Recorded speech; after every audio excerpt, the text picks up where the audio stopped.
Mais moi, c'est pas. Après, vas-y, de toute façon, voilà, c'est des mecs d'extrême droite, c'est des racelards, c'est des identitaires, c'est des xénophobes, on laisse tomber. Je vais dire, ils changeront pas, donc ils sont comme ça. Mais eux, en vrai, dans le fond, c'est même ça. Pour moi, il y a peut-être même presque pire que. Et pire, c'est c'est les gens qui veulent se faire. Des gens rebeux, noirs, tout ça, qui veulent plaire à ces gens-là, quoi. Qui veulent plaire à des identitaires, à des xénophobes, à des racelards, à tous ces gens-là. Des, ouais, des bénévoles, quoi. C'est des bénévoles, hein, clairement. Même des bons Eldiens. Bon, ceux qui ont regardé SNK, ils auront la ref. Comprends-nous pourquoi je dis bon Eldien, mais voilà, c'est comme ça que je les vois, hein. Ce que je veux faire, c'est enlever ça. Mais pourquoi? Pourquoi tu tiens tant à garder ce truc au bras? À quoi ça sert, hein? Ça sert à prouver que je suis une bonne Eldienne. Sans brassard, je suis comme tous ces démons, tu comprends pas? Mais qu'est-ce que tu racontes là? T'es devenu complètement taré! Fous-moi la paix, je te dis. En fait, moi, je comprends pas. En fait, ces gens-là, en fait, ils vous aiment pas parce que vous êtes, en fait, ils vont vous apprécier, ils vont vous utiliser, c'est tout. Ils vont juste vous utiliser. Moi, d'ailleurs, c'est intéressant de voir ça. C'était la manifestation des patriotes de la diversité, hein, voilà. C'était en mode, c'était des gens qui n'étaient pas blancs, qui revendiquaient leur patriotisme et l'amour de la France, qui voulaient rassembler tous les gens qui aimaient la France. Mais le X, c'est quoi? C'est que les identitaires et tout le tralala. Eux, ils ont mal vu ce truc. Ils se sont sentis en mode ah, mais maintenant, et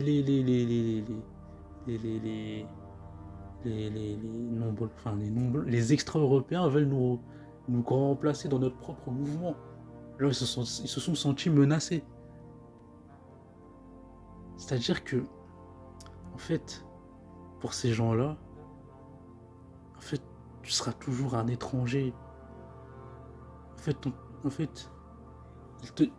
ils te tolèrent parce que tu les sers, tu leur sers.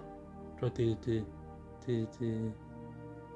c'est le bon immigré pour eux, voilà, qui crache bien sur les gens de la communauté que ces gens-là n'aiment pas, et ça les arrange. Donc les identitaires, ils les utilisent tous ils sont de bonne volonté, hein, les patriotes de la diversité, tout ça et tout. Mais il n'y a pas un rapport d'égalité. Il y a quelqu'un qui est supérieur à l'autre. C'est ça la réalité. Parce que ces patriotes de la diversité là, en fait, ce que je vois un peu, hein, en fait, ils passent leur temps à justifier. Parce que je trouve que les patriotes de la diversité et les ex-musulmans, je trouve qu'ils ont un destin lié, un lien en commun. Je trouve que j'ai remarqué un peu cette même dynamique. Où ils veulent plaire à des gens d'extrême droite. Moi, je comprends pas, hein. Franchement, je comprends pas. Franchement, je ne comprends pas. En tout cas, pour le cas des ex-musulmans, tout ça et tout, je comprends pas pourquoi. Parce que, en fait, ils ont de l'esprit critique, la rationalité, la logique de l'esprit critique. Quand c'est des idéologies obscurantisme, ben voilà, l'islam et tout, tralala. Mais quand c'est l'extrême droite, angle mort. Angle mort. C'est-à-dire que ils vont dénoncer des aspects critiques de l'islam, qui est une secte, hein. Mais ils ne voient pas les mêmes patterns en commun un peu entre l'extrême droite et l'islam. Je comprends pas pourquoi ils veulent plaire à des gens qui les aimeront jamais. Moi, je ne comprends pas. Parce que moi, j'ai vu... c'est là, ça paye pas. Franchement, les gens d'ex-musulmans, Franchement, vaut mieux être seul que mal accompagné. Hein. Moi, j'ai vu, c'était un identitaire qui voulait réémigrer vers Majidou Kacha. Alors que le mec, c'est le premier apostat français, et en plus, qui se montrait à visage découvert, non, tout ça et tout. Ça veut dire que, en gros, il se met en danger pour la France. Et en remerciement, on lui dit, vas-y, on va être réémigré, toi et tes frères. Merci pour les travaux, Magid, mais vas-y, dégage, va rejoindre tes frères. Le niveau d'ingratitude de ces gens-là. C'est ça le destin de tous les ex-musulmans là qui, pour moi, ils suent sa perte. Voilà. Ils suent sa perte. Ils suent sa perte. C'est ça la vérité. Ils suent sa perte. Ils suent sa perte des gens qui les aiment pas. Enfin, ils les utilisent parce que ça va dans leur intérêt. Ça va dans leur intérêt. Qu'ils les utilisent, voilà. Mais après, qu'ils n'auront plus besoin d'eux, ils vont les jeter. En tant qu'identitaire, toute personne a à se réenraciner dans son pays, y compris les juifs. D'accord. Même s'ils sont là depuis des siècles en France, hein, mais et qui sont français, moi par exemple, qui qui suis né en France, du coup, je fais quoi alors? Enfin, selon le. Écoutez, vous m'êtes fort sympathique, mais dans une politique de remigration, je vous dirais de rentrer chez vous, ouais. Ah d'accord. D'ailleurs, on peut continuer sur ce débat-là, puisqu'on est un petit peu sur le sujet. Qu'est-ce qui distingue ce qui doit être réémigré de ce qui ne le doit pas? Est-ce que toutes les populations d'origine étrangère, comptant immigrés, descendants d'immigrés de racines proches, doivent rentrer au pays ou non? Pierre Lartier. Comme je vous disais tout à l'heure, la remigration, c'est une solution politique. C'est-à-dire qu'à la base, il doit y avoir un problème. Le problème aujourd'hui, c'est quoi? C'est une présence massive d'une immigration extra-européenne, principalement musulmane.